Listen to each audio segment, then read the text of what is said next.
नमस्ते, मैं चिकन कोरमा बनवते आहे. त्याचं साहित्य दाखवते. हे चिकन आहे अर्धा किलो. हे तेल आहे तळण्यासाठी. हा कांदा आहे, कांदा फ्राय करायचा आहे. हे 2 कांदे घेतले. हे सुकं खोबरं आहे, हे सुकं खोबरं असं किसून घेतलं आहे थोडंसं, अर्धी वाटी. हे हिरवी मिरची आहे, ही कोथिंबीर आहे, ही अद्रक आणि लसूणाची पेस्ट बनवायची आहे. हे काजू आहेत, म्हणजे 7-8 काजू आहेत. आणि हे 2 छोटी छोटी तांबाटी घेतले आहेत. हे दही आहे, ही मिरची पावडर आहे, आपली घरातला गरम मसाला वगैरे सगळं माझा बनवलेला आहे ना मसाला, तो आहे. हळदी आहे, हे मीठ आहे. हे नंतर चिकन फोडणीला देता नाही ना, त्याच्यासाठी हा थोडा एक कांदा कापून घेतला आहे. आणि हा त्याच्यासाठी गरम मसाला आहे थोडासा, म्हणजे तो थोडासा लागतो ना, म्हणून त्याच्यासाठी घेतला आहे. ही लवंग आहे 4-5 लवंग आहे, 5-6 काली मिरी आहे, ही दालचिनी आहे, आणि तेजपत्त्याची पानं आहेत 2-3. आणि हे थोडंसं जिरं घ्यायचं आहे असं फोडणीसाठी. हे चिकन आहे, ह्याच्यामध्ये आता मी हे सर्व साहित्य टाकते. पहिले दही टाकते 2 चमचा.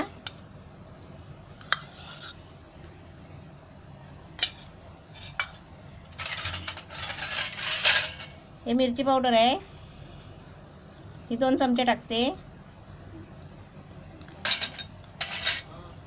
ही हळद आहे, ही हळद अशी थोडीशी टाकायची. आणि हे मीठ आहे, हे मीठ आपल्याला असं चवीपुरतं टाकायचं आहे. नंतर लागलं तर आपण शिजवताना टाकायचं आहे. हे आता सगळं आहे ना, असं सगळं मिक्स करून घ्यायचं आहे. हे असं चिकन सगळं आहेत ना, हे असं मिक्स करून ठेवायचं. आणि आता मी त्यात कांदा वगैरे फ्राय करून घेते. कढई तापली आहे, थोडंसं आता तेल टाकते, म्हणजे कांदा वगैरे सर्व मसाला भाजायचा आहे ना, त्याच्यासाठी. तेल तापलं आहे, आता त्याच्यामध्ये मी कांदा टाकते.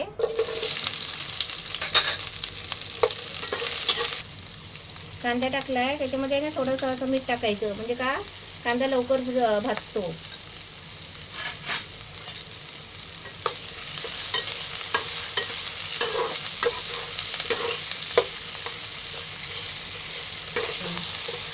हा कांदा आहे ना पूर्ण लाल होईपर्यंत भाजायचा आहे. त्याच्यानंतर ते बाकीचे सगळं खोबरं वगैरे आहे ना, ते टाकून त्याच्यामध्ये भाजायचं आहे.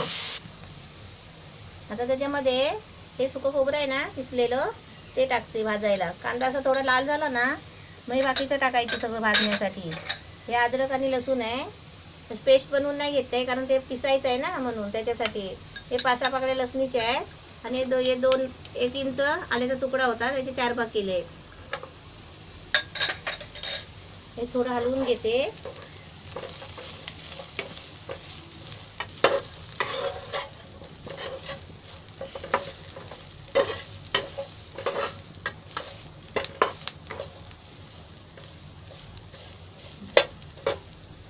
आता त्याच्यामध्ये आता मी 3-7 मिरची घेतली आहे, म्हणजे अर्धा किलो चिकन आहे ना, त्याच्यासाठी. हे काजू आहेत, हे काजू आहेत 8 काजू आहेत. हे पण त्याच्यामध्ये आहे ना, मी याची म्हणजे भाजून घेते थोडे.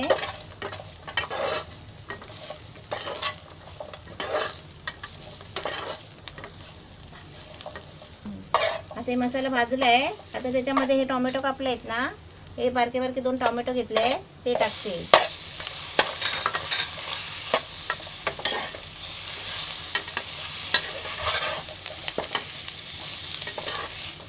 आता सगळं भाजून आहे ना चांगलं घ्यायचं, थोडंसं तेल टाकून.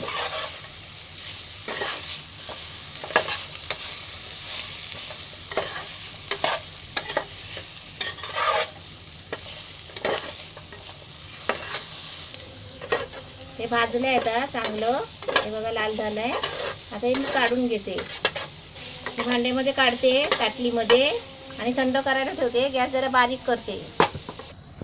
हे मसाला भाजला आहे ना सगळं, त्याच्यामध्ये ही कोथिंबीर वाटायची आहे.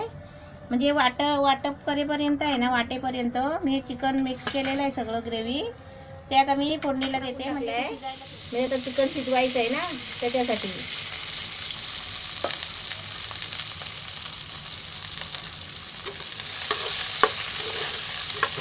तेल टाकलं आहे, आता तेलामध्ये हा कांदा आहे ना चांगला फ्राय करायचा आहे. आता त्याच्यामध्ये हा गरम मसाला आहे ना, हा गरम मसाला आहे, तेजपत्ता आहे आणि 5-6 काली मिरी घेतली आहे. त्याच्या 2-3-4 लवंग घेतले आहे आणि 4 दालचिनीचे तुकडे घेतले आहेत. त्याला चांगले फ्राय करायचे.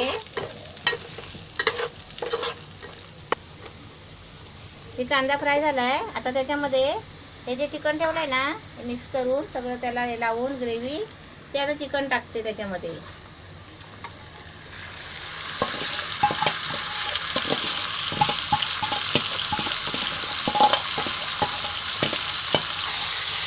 आता चिकन टाकलं त्याच्यामध्ये. आता हे चांगलं असं परत ते ढवळते, झाकण मारून शिजायला ठेवते आणि तो मसाला भाजला आहे ना तो वाटून घेते.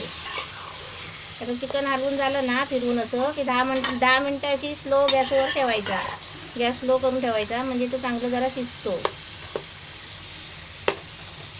आता मी ह्याच्यावर झाकण ठेवते आणि थोडा गॅस बारीक करून ते मसाला वाटून घेते. बघूया शिजलं काय. 10 मिनटं शिजायला ठेवलं होतं.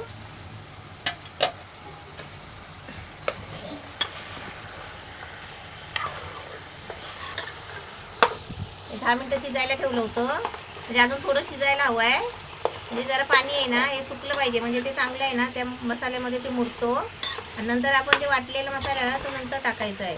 नंतर थोडं जर ना 1 मिनटं परत झाकण ठेवते.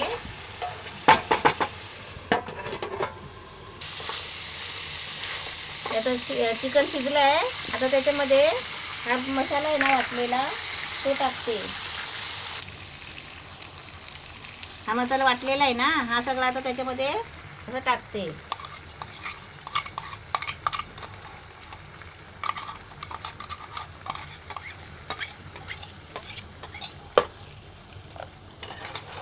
असं जरा हलवून घ्यायचं मसाला टाकल्यावर आणि याच्यामध्ये थोडं आता पाणी टाकायचं आहे.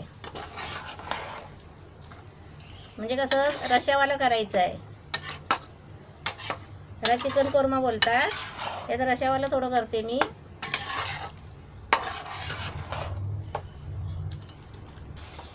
असं जरा असं फिरवून घ्यायचं चांगलं. तो मसाला आहे ना तो अजून चांगला मग भाजतो चिकनमध्ये.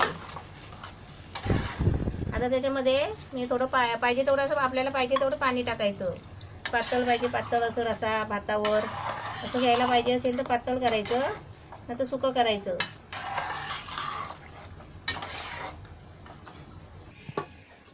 आपलं रेडी झालं आहे एकदम मस्त चिकन कुर्मा. छान झालं आहे बघा.